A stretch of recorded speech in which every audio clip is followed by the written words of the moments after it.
Hi, everybody. Happy Sunday. Sometimes I like to identify the days of the week here. And welcome to Conversations with Calvin, We the Species. And today I have a very unusual, interesting uh, guest, Andrew JIA, Rutgers graduate. But in the title of this video, we talk about his being an avid explorer Hmm. and a blogger and a lifelong learner, pop culture enthusiast. There's a lot to unpack here. So, Andrew, quickly, I'm going to turn it over to you. Just give a little brief bio of yourself and Hmm. intro, and then we're going to jump in, especially to this exploring stuff. Yeah, sounds good. All right.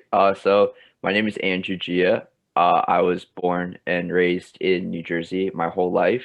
I'm originally from a small suburb in North Jersey called Watchung, New Jersey, and I recently just graduated from Rutgers University in the class of 2019, with a bachelor's in economics and a double minor in political science and business administration.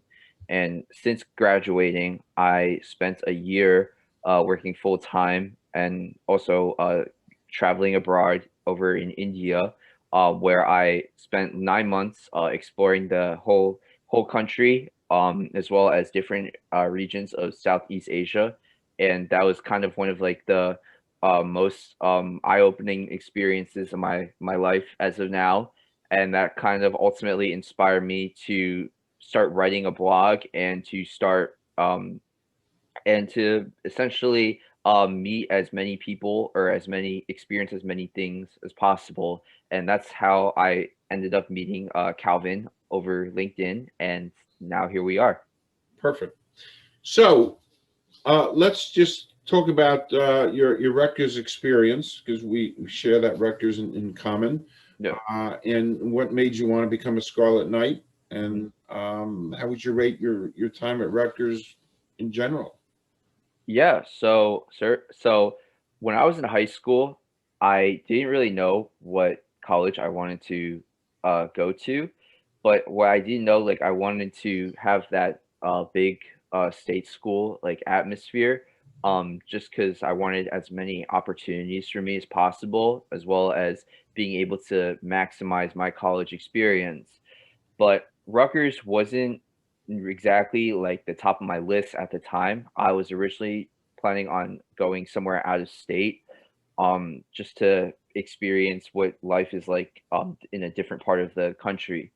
But I ultimately ended up going to Rutgers because of the in-state tuition and being able to, save money by staying in New Jersey. So financially, it was like it was a huge factor for that, and and it didn't really like interest me at the time. But after my freshman year, I would say was when Rutgers really started to grow on me, just being able to meet so many diverse people every day, as well as being able to be very close to in New Jersey and being near New York and Philly, was able really allow me to maximize all the things I could do and the opportunities I could have. Okay, So I think looking back, um, being able to be part of the whole New Jersey culture at Rutgers University really opened a lot of eyes for me. And looking back, I think Rutgers was really probably one of the best decisions I've ever made. you said something. I'm going to make a quick comment on as I talk to so many different people. Of course, obviously, a lot of Rutgers people. But you mentioned this wonderful word diversity, Uh-huh. and what helped you flourish and grow in that community of diversity, which Rutgers is all about. And you're just one more that goes up here as Hmm. I listen and talk and interview. There's a common thread, and that's diversity. I'm so glad you brought it up. So, Andrew, you graduate and you get with a company and you wind up in India for 9 months Uh-huh. as a young person. So, can you talk about a little bit briefly that experience of being in India? Yeah. So, Nine um, months. yeah, 9 months. It's a long time. But so when during my senior year, I was looking for jobs, and I came across this one company that had a rotational program for college grads all the way out in India. And at first, I thought that was really interesting, and I decided to apply to see what it would be like. And after doing the interview process, I finally get the offer from this company, and that's when I realized, oh wow, like there's a chance that I could actually like this could actually be like a thing. But, I guess and I was on the fence about it at first because, it's a lot to really ask, to go for, like, going to a new country for that you've never been to before for 9 months. Um, but I guess what really, like, but I guess what really, like, motivated me to say yes to this offer was, looking at looking at who am, as well as like what I wanted to look for post grad after graduation. I've always been had like this desire to really like explore new places and experience new things. And I have a very limited amount of like knowledge or like in that firsthand experience like traveling outside of the US. I've only ever been to 3 other countries my whole life up until this point. So India was never really like a country that I really thought about going to, but I figured that this is an opportunity that I would most likely never see in my life ever again. And I decided that, if I accepted this offer, this would either be one of the best decisions or worst decisions I'll ever make in my life. So I decided to say yes to it, and um, I spent 9 months there, meeting all these great people, both in India and in other parts of the U.S. and the rest of the world. And experienced so much culture, from the food to the people, even to the different regions of the whole subcontinent, as well as different areas of Southeast Asia. So looking back, I realized that this is probably one of the best decisions I've ever made, just because of all the different things I got to see in these 9 months. And this is something that very few people get the Correct. opportunity to do. Correct. Uh, moving along. Oh, yeah, moving along. Uh, I want to ask you an interesting question, going off topic a little bit. Okay. So here's the scenario.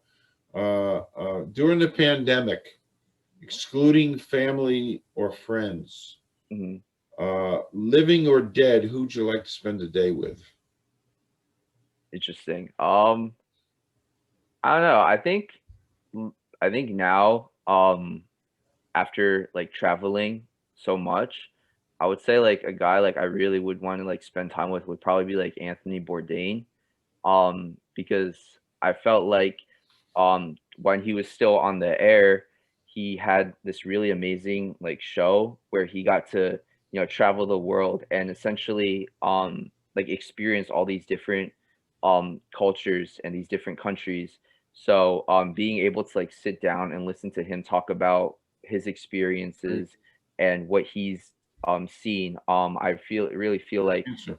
it'd be awesome, and he's a very personable guy too, so I think Great answer. he'd be a guy I definitely wanna sit down with. Kind of fits you because you're a world traveler. So you started a blog uh, in October, and Mhm. and your first topic was writing about the NBA finals. Yeah.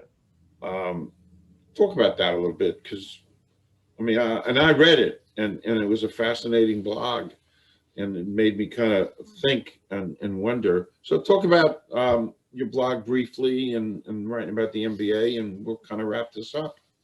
Yeah, so, I when I made this blog, I didn't really know what to write about at first, but I ended up deciding that I wanted to write about the NBA because, basketball is something that I've always been a huge fan of, growing up as a kid, and I figured, since I know the NBA has taken a more, I guess, like a bigger role in today's society, especially with all the things that have been going on in 2020. Um, and I figured that, it'd be a great way to write about something that I've always grown up like loving and like watching as a kid and seeing how they're reacting to the different things that are happening in our society. And I thought it was really interesting because of um how people are how like our political atmosphere has like really affected a lot of the how people see things in today's world. So and I feel like the NBA has kind of really like taken that risk of how they want how the kind of stance that they see, or like the stance that they're trying to take. So I figured that these kinds of things would really go hand in hand, and I thought it was really interesting to see how they were handling not only like coronavirus, but just like how how like our political atmosphere has evolved over time. So that's what really inspired me to write about the NBA as like my first blog post. That's great. And for folks who are watching this, they'll be flashed across the screen the location of your blog. Mhm. So we've painted a nice picture of Andrew JIA, and I've said to you before we went on air, as you do more exploring in this channel, and we will always be open to inviting you back to talk about because just a young, interesting guy, and what you've done in such a short period of time in your adventures. So I want to thank you, Andrew, Mhm. for spending time. We're going to go watch some Rutgers basketball shortly, aren't we? Um, Real shortly. And I want to thank you. And yes, I would love you to come back and to be continued. So thank you very much for this time with you. Anytime, likewise. Thank you for All right. having me. Thank you, Andrew. You'll be back.